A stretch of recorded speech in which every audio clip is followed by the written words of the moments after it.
નમસ્કાર દોસ્તો, આજે આપણે એક એવી કળા વિશે વાત કરવાના છીએ જે આપણું જીવન સરળ અને શાંતિમય બનાવી શકે છે। ઘણા લોકોને ના કહેવામાં મુશ્કેલી પડતી હોય છે। હા કહીએ તો કામનો બોજ વધે અને ના કહીએ તો સંબંધો પર અસર થાય। તો આજે આપણે જાણીશું કે નમ્રતાથી કોઈને ના કેવી રીતે કહેવું। આ કળા એ જીવનમાં એક અગત્યનું હથિયાર બની શકે છે। જો તમે સમજીને ના કહેતા શીખી જશો તો તે તમારી પ્રોડક્ટિવિટી, માનસિક શાંતિ અને સ્વાસ્થ્યમાં સુધારો કરશે। તો જો તમને લાગતું હોય કે આ ટોપિક ફાયદાકારક છે તો સૌથી પહેલા અમારી ચેનલને લાઇક, શેર અને સબસ્ક્રાઇબ કરવાનું ભૂલશો નહીં। ચાલો હવે જાણી લઈએ। 1. ના કહેવા માટે ઠોસ કારણ આપો। જો તમે સીધું ના કહી દો તો લોકો તમારી વાતને આકર્ષક રીતે સ્વીકારવાની શક્યતા ઓછી હોય છે। તેના બદલે નમ્રતાથી કહો, હું આ સમયે આ કામ કરી શકતી નથી કારણ કે મારી પાસે બીજો અગત્યનું કામ છે। આટલું કહેવાથી તમારી જવાબદારી અને ઈમાનદારી પ્રસ્તુત થાય છે। સામેવાળાને લાગશે કે તમે એમના પ્રસ્તાવને ગંભીરતાથી લીધો છે। 2. વૈકલ્પિક સુઝાવો આપો। ના કહેવું એ ફક્ત ઇનકાર કરવાનો નથી। એનો અર્થ છે કે તમે વૈકલ્પિક રીતે મદદ કરવાનો પ્રયત્ન કરો। જો કોઈ તમને કંઈક કામ માટે કહે, તમે કહી શકો છો, હું આ કરી શકું એવી સ્થિતિમાં નથી, પણ શું હું તમને બીજા કોઈ વ્યક્તિનો સંપર્ક આપી શકું કે કેવી રીતે મદદ કરી શકું તે જણાવું। આ રીતે તમારું નમ્રતાથી ના કહેવું નકારાત્મક અસર છોડવાનું ટાળે છે। 3.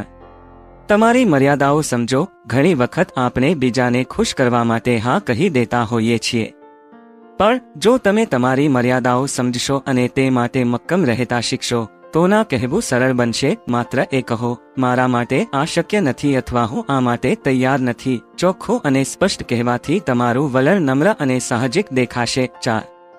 ગોળ ગોળ ફેરવવાની બદલે સીધું કહો। ઘણા લોકોને ના કહેવું હોય ત્યારે ગોળ ગોળ ફેરવવાનું મન થાય છે।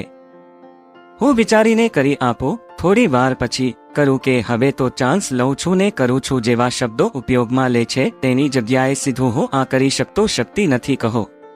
આ નમ્ર પણ સ્પષ્ટ છે। ટાળવાની બહાના કરતા સીધી ના એ પણ નમ્રતાનો ભાગ છે। 5. સમય માંગો। જો જરૂરી હોય તો ક્યારેક તરત જ ના કહેવું મુશ્કેલ લાગે છે, એ માટે તમે સમય માંગીને જવાબ આપી શકો। તમે કહી શકો છો, મને થોડો સમય આપો, હું વિચારીને સ્પષ્ટ જવાબ આપીશ। આ નમ્રતાનું પ્રદર્શન છે અને સામેવાળાને પણ યોગ્યતા લાગશે। 6. અસ્વીકાર છતાં સહાનુભૂતિ દાખવો। ના કહેતા પહેલા અને પછી તમે કહો કે તમે એમના પ્રસ્તાવને પ્રશંસનીય માનો છો।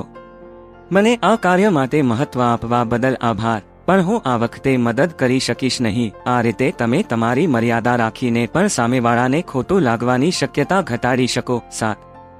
વ્યક્તિગત ઉદ્દેશોને પ્રાથમિકતા આપો। તમારા માટે શું મહત્વપૂર્ણ છે તે સમજવું મહત્વનું છે। બીજાની માગણીઓને પ્રાથમિકતા આપતા પહેલા તમારું કામ અને તમારી મર્યાદા ગૌણ ન થવી જોઈએ। આ વાત નમ્રતાથી સમજાવો, હું આ કામમાં મારી પ્રાથમિકતા જાળવી રહ્યો છું, તેથી આ વખતે મદદ નહીં કરી શકું। 8. પ્રેક્ટિસ કરવી જરૂરી છે। ના કહેવું શીખવું એ સતત અભ્યાસની પ્રક્રિયા છે। પહેલા તમે આરામથી બોલતા શીખો, પછી નમ્રતાથી ના કહો અને એની પાછળની વાતને સમજાવો। પ્રથમ અમુક નાની વસ્તુઓ માટે ના કહો અને ધીમે ધીમે આ કલાને તમારામાં કેળવો। મિત્રો, નમ્રતાથી ના કહેવું એ જીવનમાં અગત્યનું છે। આ કળા તમારું જીવન સમૃદ્ધ બનાવે છે।